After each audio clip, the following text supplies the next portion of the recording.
제1장 아버지가 돌아가셨습니다. 2023년 늦가을 경기도 어느 오래된 빌라 3층 계단 난간이 삐걱거리고 복도에 형광등이 깜박이는 그 건물 맨 끝 방에서 혼자 살던 사람이 세상을 떠났습니다. 이름은 최병수. 향년 78살. 발견한 건 이웃집 아주머니였습니다. 사흘째 문이 열리지 않고 신문이 쌓이는 걸 보고 신고를 했습니다. 경찰이 문을 따고 들어갔을 때 최병수 씨는 낡은 이불을 덮고 누운 채였습니다. 표정은 편안했습니다. 고통스러운 흔적이 없었습니다. 그냥 조용히 잠든 것 같았습니다. 연락을 받은 자식들이 달려왔습니다. 큰아들 최민준 48살, 둘째 딸 최수진 45살, 막내 아들 최준혁 42살. 셋 다 서울에 살고 셋 다 나름대로 바쁘게 살고 있었습니다. 형제들이 방에 들어섰을 때 처음 느낀 것은 냄새였습니다. 퀴퀴한 냄새. 오래된 라면 봉지, 쌓인 신문지, 습기 찬 벽지. 아버지가 얼마나 좁고 낡은 곳에서 살았는지가 코끝에 먼저 와 닿았습니다. 큰아들 민준이 천장을 올려다 봤습니다. 곰팡이가 피어 있었습니다. 침대 옆 작은 탁자 위에는 혈압약 3종류와 물컵 하나. 냉장고를 열었더니 두부 한 모, 김치 조금, 계란 3개. 그게 전부였습니다. 민준이 이를 꽉 깨물었습니다. 왜 이런 데서 사셨냐고, 더 좋은데 모셔드렸어야 했는데 그런 말들이 목구멍까지 올라왔다가 내려갔습니다. 이미 늦은 말이었습니다. 장례를 치르면서 아버지 짐을 정리했습니다. 짐이 많지 않았습니다. 옷 몇 벌, 오래된 사진 몇 장, 낡은 지갑. 그리고 서랍 맨 밑에서 발견된 것이 있었습니다. 빨간색 낡은 통장 하나. 그리고 그 안에 끼워진 편지 봉투.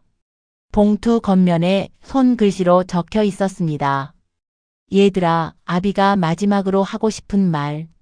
민준이 봉투를 손에 들고 한참 동안 움직이지 못했습니다.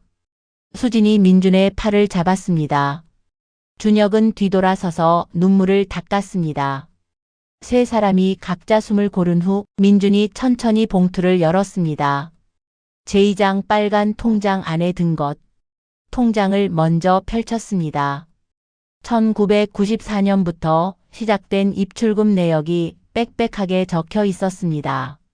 30년 전부터였습니다. 매달 일정한 날짜에 일정한 금액이 입금되어 있었습니다.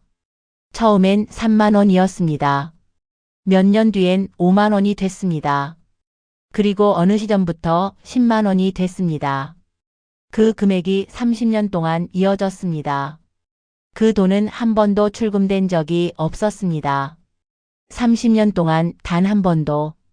잔액을 확인했습니다. 3,600만 원. 이자가 붙어서 3,600만 원이 됐습니다.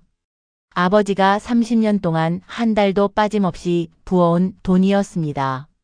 민준이 손을 떨었습니다. 아버지는 막노동을 하셨습니다. 민준이 기억하는 아버지의 손은 항상 거칠었습니다. 손바닥엔 굳은 살이 배어 있었고 겨울에는 손등이 터져서 피가 나기도 했습니다. 그 손으로 번 돈을 매달 이 통장에 넣고 있었던 것입니다. 왜 쓰지 않으셨을까? 아버지는 왜 그 돈을 한 번도 꺼내 쓰지 않으셨을까? 그 답은 편지에 있었습니다. 수진이 편지를 소리내어 읽기 시작했습니다. 얘들아, 이 편지를 읽고 있다면 아비는 이미 세상을 떠났겠지. 울지 말아라. 아비는 충분히 살았다. 너희들이 잘 크는 것을 보면서 살았으니 그것으로 됐다. 이 통장은 아비가 너희한테 마지막으로 남겨주는 거다. 얼마 안 된다. 부끄럽다. 더 많이 남겨줬으면 좋았을 텐데. 근데 얘들아, 이 돈을 어디다 쓰라고 정해놓은 건 없다. 그냥 너희 셋이 나눠 갖거라. 사이좋게. 아비가 평생 가장 무서웠던 게 뭔지 아니? 너희 셋이 사이가 멀어지는 거였다. 아비가 죽고 나서 돈 때문에, 집 때문에 싸우지 말아라. 그게 아비의 딱 한 가지 부탁이다. 그리고 하나만 더. 아비가 너희한테 제대로 된 아버지가 아니었던 거 안다. 밥 먹을 때 별로 말도 없고 학교 운동회도 잘 못 갔고 아프다고 할 때 병원도 잘 못 데려다 줬고 미안하다. 그 말을 살아서는 왜 그렇게 못했는지 모르겠다. 사랑한다, 얘들아. 수진이 편지를 읽다가 목이 메었습니다. 마지막 세 글자를 읽을 때는 소리가 나오지 않았습니다.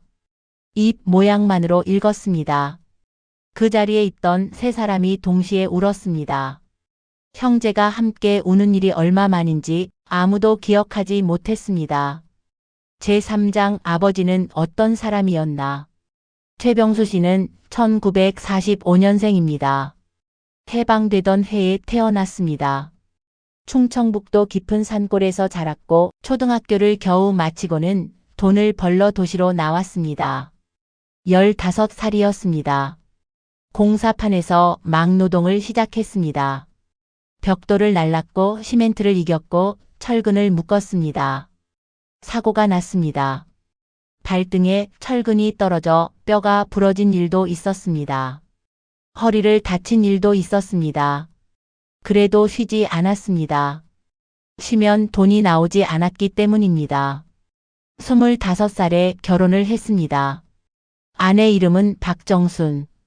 같은 충청도 출신이었고 동네 아주머니 소개로 만났습니다. 정순 씨는 성격이 밝고 부지런한 사람이었습니다. 그 밝음이 병수 씨는 좋았습니다. 말로 표현한 적은 없었지만 아이가 셋 생겼습니다. 셋 다 키우면서 병수 씨는 더 열심히 일했습니다. 새벽 4시에 나가 밤 9시에 돌아오는 날이 많았습니다. 주말도 일했습니다. 명절도 일하는 날이 있었습니다. 민준이 초등학교 운동회 때 아버지가 오지 않았습니다. 선생님이 물었습니다. 민준아, 오늘 아버지 어디 계시니? 민준이 대답했습니다. 일하러 가셨어요. 그 대답을 하면서 민준은 울지 않았습니다. 그게 당연한 줄 알았습니다. 수진이 중학교 3학년 때 폐렴으로 입원을 했습니다. 엄마가 병원에 있었고 이틀 뒤에 아버지가 왔습니다. 수진이 기억하는 그날 아버지의 손. 시멘트가 묻어 있었고 손이 차가웠습니다. 병수 씨는 딸 손을 한번 잡았다가 놓았습니다. 그리고 말했습니다. 빨리 나아라. 그게 전부였습니다. 그때 수진이는 그 차가운 손이 야속했습니다. 이제는 그 손이 생각납니다. 준혁이 대학에 떨어졌을 때 병수 씨는 아무 말도 하지 않았습니다. 다음 날 새벽 평소보다 일찍 나갔습니다. 그리고 그해 겨울 준혁이 재수를 해서 대학에 붙었습니다. 병수 씨는 그날 집에 들어오면서 치킨을 사왔습니다. 평소에 없는 일이었습니다. 가족들이 치킨을 먹는 동안 병수 씨는 거의 먹지 않았습니다. 자식들 먹는 것을 보면서 소주 한 잔을 마셨습니다. 그게 그의 표현 방식이었습니다. 아내 정순 씨가 암으로 세상을 떠난 건 2010년이었습니다. 병수 씨가 65살이던 해였습니다. 아내를 먼저 보내고 병수 씨는 더 과묵해졌습니다. 자식들이 함께 살자고 했지만 거절했습니다. 괜찮다. 니들 짐 되지 않겠다. 그 말 하나로 끝이었습니다. 그 뒤 13년을 혼자 살았습니다. 좁은 빌라 방에서 혈압약을 혼자 챙기면서 라면을 끓여 혼자 먹으면서 그래도 자식들에게 손 내민 적이 없었습니다. 그리고 매달 빨간 통장에 돈을 넣었습니다. 제사장 30년 동안 아무도 몰랐다. 통장 거래 내역을 다시 들여다봤습니다. 1994년 11월 민준이 그 날짜를 보다가 멈췄습니다. 그해 11월 민준이 대학교 4학년이던 해였습니다. 취업이 안 돼서 힘들었던 해. 아버지한테 처음이자 마지막으로 돈을 빌렸던 해였습니다. 민주는 그때 아버지한테 50만 원을 빌렸습니다. 자격증 시험 준비비가 필요했습니다. 전화로 부탁했고 아버지는 아무 말 없이 다음날 통장에 넣어줬습니다. 그때 아버지의 반응이 너무 무덤덤해서 민주는 괜히 부탁했나 싶었습니다. 그런데 통장을 보니 그 돈을 보내주고 나서 바로 그달부터 빨간 통장이 시작됐습니다. 아들이 돈이 필요하다는 걸 알고 그달부터 아비가 돈을 모으기 시작한 것이었습니다. 아무 말도 없이, 아무도 모르게 수진이 통장을 넘겨보다가 한 날짜에서 또 멈췄습니다. 2003년 3월 수진이 결혼 준비를 하던 때였습니다. 예식장 비용이 부족해서 조용히 고민하던 때, 아버지한테 말도 못하고 혼자 끙끙 앓던 때, 그달 입금액이 평소보다 컸습니다. 10만 원이 아니라 30만 원이었습니다. 딱 그달 한 번만. 수진이 소리 없이 울기 시작했습니다. 아버지가 알고 있었던 것입니다. 말은 못했지만 알고 있었습니다. 더 넣어주고 싶어서 그달만 더 넣은 것이었습니다. 준혁도 날짜를 찾았습니다. 2009년 5월. 준혁이 사업을 시작했다가 크게 실패한 해였습니다. 빚이 생겼고 아내한테도 말 못하고 혼자 버티던 때, 아버지는 그 사실을 알 리 없었습니다. 아무한테도 말하지 않았으니까. 그런데 그해 5월, 6월, 7월. 석 달 동안 입금액이 20만 원이었습니다. 다른 달과 달랐습니다. 어떻게 알았을까요? 어떻게 아셨을까요? 준혁이 그때를 떠올렸습니다. 그 무렵 아버지가 전화를 했었습니다. 밥은 먹고 있냐? 준혁이 퉁명스럽게 대답했습니다. 예, 먹고 있어요. 그게 전부인 전화였습니다. 아버지는 그 짧은 통화 안에서 아들이 힘들다는 걸 눈치챈 것이었습니다. 그리고 아무 말 없이 더 넣었습니다. 세 사람은 한동안 말을 하지 못했습니다. 이미 돌아가신 아버지가 이 통장 안에서 살아있는 것 같았습니다. 30년의 기록이 30년의 마음이 숫자로 남아 있었습니다. 제5장 아버지가 살아온 방식. 장례를 마치고 형제들이 아버지 짐을 마저 정리했습니다. 서랍 안에서 오래된 수첩이 하나 더 나왔습니다. 빛바랜 갈색 수첩이었습니다. 펼쳐보니 가계부였습니다. 아버지가 손으로 쓴 가계부. 1990년대부터 써 내려간 기록이었습니다. 한 페이지가 이런 식이었습니다. 라면 900원, 버스비 350원, 담배 2,500원, 저축 3만 원. 담배보다 저축이 더 많았습니다. 점심 김밥 1,200원, 저녁 굶음, 저축 3만 원. 저녁을 굶으면서도 저축은 빠지지 않았습니다. 민준이 손가락으로 가계부를 넘겼습니다. 어느 달은 몸 안 좋음. 병원비 1만 5천 원. 저축 3만 원. 어느 달은 비 맞아 작업 없음. 수입 없음. 저축 빠짐. 저축이 빠진 달에는 다음 달에 2배를 넣었습니다. 6만 원. 그 기록이 정직하게 적혀 있었습니다. 수첩 중간에 메모가 하나 끼어 있었습니다. 구겨진 종이에 볼펜으로 적은 글씨였습니다. 민준 취직, 수진 결혼, 준혁 사업. 자식들의 큰 일들이 단 3줄로 적혀 있었습니다. 날짜도 없이, 긴 말도 없이, 그냥 그 3줄. 아버지는 그렇게 기억하고 있었습니다. 말로는 아무것도 표현하지 않으면서 이 종이에 단 3줄로 자식들의 인생을 새겨두고 있었습니다. 준혁이 그 종이를 접어서 지갑에 넣었습니다. 버리지 않았습니다. 버릴 수가 없었습니다. 아버지 방 벽에는 사진이 한 장 붙어 있었습니다. 액자도 아니고 그냥 테이프로 붙여놓은 사진.